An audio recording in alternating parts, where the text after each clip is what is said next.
इन दिनों ये नाश्ता मेरे यहाँ बहुत ज़्यादा पसंद किया जा रहा है। जब भी बनाती हूँ कम ही पड़ जाता है।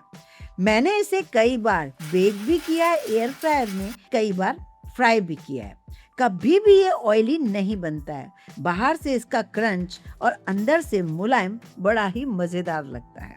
तो चलिए इसे बनाना शुरू करते हैं। मेरे पास 4 बड़े बॉयल आलू थे, उसे मैंने ले लिया और फोक से इसे थोड़ा क्रश कर लिया। आलू सब्जियों का राजा है, लेकिन देखिए इसका नेचर सबके साथ घुल मिल जाता है और हमें भी इस आलू की तरह बनना चाहिए। हमें भी यदि सारे घर से मिलजुल गए और उसके बाद हमारी लाइफ बड़ी आसान हो जाएगी। आज आलू की 2 ऐसी रेसिपी बनाएंगे जिन्हें बच्चे बड़े सभी पसंद करेंगे। हरी मिर्च, हरा धनिया, थोड़ा सा लाल मिर्च, थोड़ा सा आमचूर पाउडर। कोई ऐसी चीजें बताऊंगी ही नहीं जो हमारे घर में होती नहीं है। इसमें डाल दीजिए नमक, स्वाद अनुसार, थोड़े से चिली फ्लेक्स। बस इन सब चीज़ों को डालने के बाद गर्मियों में मिल रहा है आपको धनिया, तो धनिया भी डाल दीजिए। तो यहाँ पर मैंने सारी चीज़ों को डालकर इसे मिक्स कर दिया है। अब हमें बाइंडिंग के लिए भी इसके लिए अभी तो कुछ भी नहीं चाहिए। मेरे घर में रखा हुआ था थोड़ा सा पनीर, इसके छोटे छोटे चौकोर क्यूब कर लीजिए। मैं अक्सर आधा किलो दूध का भी पनीर बनाकर रखती हूँ। जब भी दूध बचता है घर में ही बनाती हूँ, चाहे 2 किलो का बनाऊँ, 4 किलो का बनाऊँ, चाहे आधा किलो का, पनीर मेरे यहाँ लगता ही है। तो मैंने इनको छोटा छोटा पीसेस में कट कर दिया है। बहुत आसानी से बनने वाला ये नाश्ता है और बनाकर फ्रिज में रख दो, 2 से 4 दिन ये चलता रहता है। एक बोल में एक स्लरी बनाएंगे। ये दोनों ही नाश्तों में यूज होगी स्लरी, इसलिए मैंने थोड़ा ज़्यादा क्वांटिटी में बना रही हूँ। तो मैंने क्या किया, 2 चम्मच भर के मैदा ले लिया, 2 चम्मच भर के अरारोट जिसे कॉर्नफ्लोर भी कहते हैं वो ले लिया। दोनों को मैंने मिक्स करके पानी के साथ इसकी एक स्लरी बना ली है। तो ये एक बनाकर आप एक तरफ रख दीजिए। इतनी पतली होनी चाहिए ये स्लरी। बस चम्मच पर एक कोटिंग हो रही है, मतलब ये स्लरी परफेक्ट है। चलिए इसे भी एक तरफ रख लेते हैं। अब एक छोटी सी तैयारी और कर लेते हैं। आप सोच रहे होंगे ये पन्नी में से मैं निकाल क्या रही हूँ। आपने यदि मेरा वीडियो स्प्रिंग रोल का देखा है अभी, तो आप इन रोटियों को पहचान गए होंगे। ये रोटियां मैं स्टीम्ड करके बना कर रखती हूँ। कैसे इसे बनाया जाता है यहाँ पर आप क्लिक करिए और इस वीडियो में देखिए। स्प्रिंग रोल की शीट्स मैंने बहुत सारी बनाई हैं और पता है 50 बनाकर मैं रख देती हूँ। बहुत काम की चीज़ है। जब मन करे स्प्रिंग रोल बना लीजिए और बड़ी आसानी से बन जाते हैं। स्टीम करके इसे आसानी से बनाया जा सकता है। अगर आपने उस वीडियो को नहीं देखा है ज़रूर देखिए। वही रोटियां मैंने पहले से ही बना कर रखी हैं। इन्हें मैं रोल करके एक एक रोटी को पतले पतले कैंची से ऐसे बहुत छोटे छोटे जैसे नूडल्स टाइप होते हैं ना, वैसे बना कर रख रही हूँ। इससे इस नाश्ते का जो क्रंच होगा ना, गजब का होगा और बहुत ही अमेजिंग। तो चलिए यहाँ पर मैंने एक नींबू के आकार का एक मिश्रण ले लिया आलू का। उसके बीच में ऐसे फीका सा पनीर डाल रही हूँ, अंदर से नर्म मुलायम पनीर, और ऐसे रोल करके इसको अलग रख रही हूँ। ये देखिए, इससे काफ़ी सारा ये बन जाएगा। कम से कम 20 से 25 पीस ये नाश्ते के बन जाएंगे। थोड़े बड़े बना सकते हो, छोटे बना सकते हो। मैंने पनीर का पीस छोटा रखा है ना, तो मैं छोटे छोटे ही बॉल्स इसके बना रही हूँ। इसी तरीके से मेरे को सारे बॉल्स इस तरीके से बनाने हैं। अब आगे बढ़ती हूँ, मैं ये बताती हूँ कि इसे कंप्लीट कैसे करें नाश्ते को। अब वो जो स्लरी बनाई थी ना, उसमें हम हर बॉल को डालेंगे। डालने के बाद ये जो नूडल्स टाइप मैंने छोटे छोटे चिप्स टाइप बना के रखे हैं ना जो रोटी के, तो वो मैंने इसके ऊपर लपेटने हैं।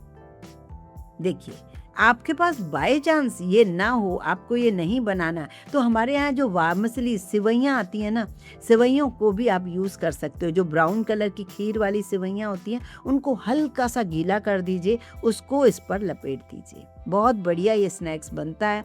इसे आप एयर फ्रायर में बनाएंगे तब भी ये परफेक्ट बनेगा, अगर आप फ्राई करेंगे तब भी ये परफेक्ट बनेगा। एक और इसकी मज़ेदार जो बात है ना, पता है मेहनत ही नहीं लगती और इस नाश्ते को बनाने में मज़ा बड़ा आता है। एक और बात, इस नाश्ते को इस तरीके से जब बनाकर आप फ्रिज में भी रख दोगे ना, तो 1 वीक तक आप आसानी से इसे खा सकते हो। तो मैंने काफ़ी सारे बना लिए हैं। अब मैं आपको बताती हूँ कि कुछ पीसेस को आप बॉक्स में डालकर फ्रिज में रख दीजिए, जिससे जैसे कि मैं रखती हूँ, जब भी कोई मेहमान आए या बच्चे शाम को भूख भूख करें, एयर फ्रायर में डाल दीजिए या फिर फ्राई कर लीजिए। बहुत ही आसानी से बनाए जा सकते हैं। ये देखिए, अब हम इसे फ्राई कैसे करें वो मैं दिखा देती हूँ।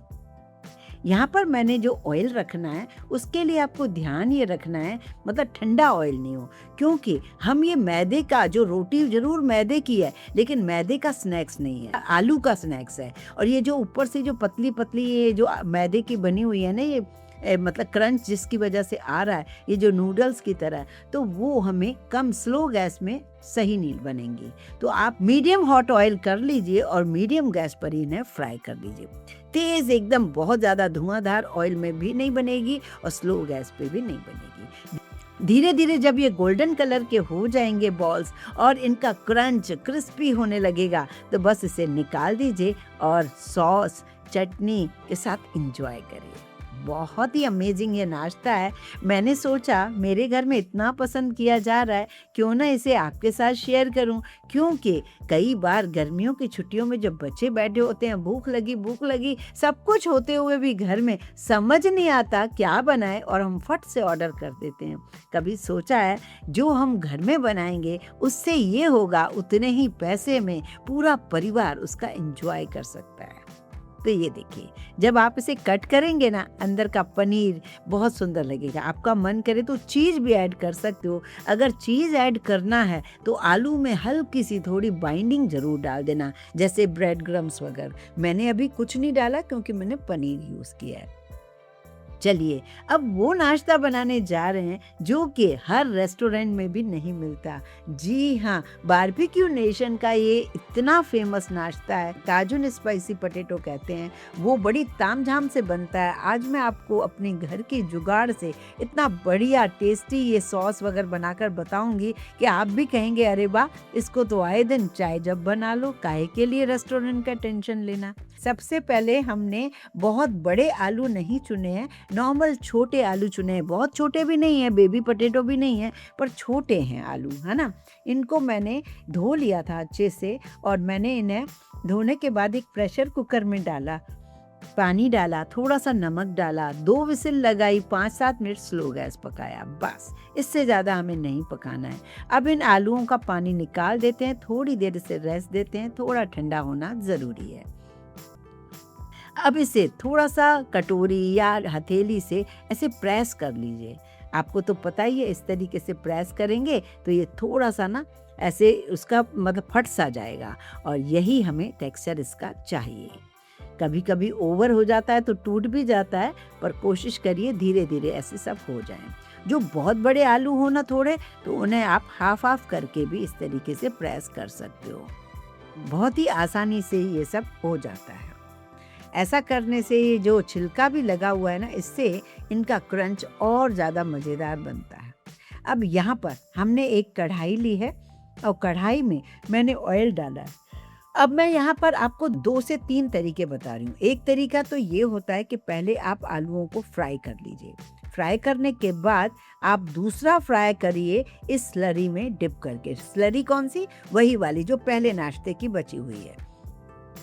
और अगर आपको इन गर्मियों में 2-2 बार फ्राई नहीं करना है, एक दफ़े में ही काम चल रहा है, तो आप क्या कीजिए, इस स्लरी में डायरेक्ट ही डुबोकर इसे फ्राई करते जाइए। एक और तरीका है इसका, मैं आपको कुछ आलू एयर फ्रायर में क्रिस्प करके भी बता दूंगी। उससे पता है फ़ायदा क्या है? बारबेक्यू नेशन वाले जो काजून स्पाइसी पोटैटो हैं, उनके लिए ना तो आपको कढ़ाई रखने की ज़रूरत पड़ेगी, ना ही आपको किसी भी टाइप की मेयोनी की ज़रूरत पड़ेगी। मैंने कोई मेयोनी नहीं डाली आज सॉस में, कोई अदरक का पाउडर, कोई लहसुन का पाउडर, कोई प्याज का पाउडर, कुछ भी नहीं डाला है। तब भी पता है इतनी सबको पसंद आई ना ये रेसिपी, मैं आपको क्या बताऊं। इन्हें फ्राई कीजिए क्रिस्प होने तक और बाद में आप क्या करें, इसके लिए ना आप थोड़े से एयर फ्रायर में भी डाल दीजिए। जब एयर फ्रायर में आप बनाएंगे ना, तो आपको कोई ज़रूरत नहीं है इसमें स्लरी में डुबोने की। बस ऐसे ही उबले आलूओं को प्रेस करके आप एयर फ्रायर में डाल दीजिए। है ना मज़े की बात, जिसे फ्राई करना ही पसंद नहीं है, वो एयर फ्रायर में बनाकर खा ले या फिर अवन में भी इसी तरीके से बेक कर सकते हो। बहुत ही बढ़िया क्रिस्पी आलू जब हो जाएं तब आप इन्हें निकाल भी सकते हो। एक और बात मैं आपको बताती हूँ, अभी मैं आलू जब फ्राई कर रही थी, क्योंकि ये नॉन स्टिक कढ़ाई नहीं थी तो नीचे चिपक गए तो मुझे जो ट्रिक पता है मैं वही करती हूँ। थोड़ा सा आटा मैंने ऑयल में डाल दिया। अब जो मैं इसको डिप करके डाल रही हूँ ना दोबारा फ्राई करने के लिए दूसरे वाले आलू, ये बिल्कुल नहीं चिपकेंगे, ये मेरी गारंटी है। ये छोटी छोटी ट्रिक्स मैं करती रहती हूँ और मेरा जो दूसरा चैनल है माँ ये कैसे करूँ, वहाँ पे मैं आपको बताती भी रहती हूँ। अब ये देखिए, ना तो आलू जलेगा ना ही ये चिपकेगा। ये छोटी छोटी ट्रिक बड़े काम की होती हैं। जैसे हमारे यहाँ कभी ऐसा हो कि हम मालपुआ बनाएं वो चिपके, तभी भी यही ट्रिक काम करेगी। कभी दही बड़ा बना रहे हो चिपके, तभी भी आपका यही काम करेगा। कभी आप पनीर फ्राई कर रहे हो और वो चिपके, तभी भी ये काम करेगा, ये मेरी गारंटी है। तो देखिए, सारे आलूओं को मैंने इस तरीके से फ्राई कर लिया है। बहुत अच्छे क्रंची बने हैं। चलिए अब बनाते हैं इसका मेन काम जो करना है वो बहुत ज़रूरी है।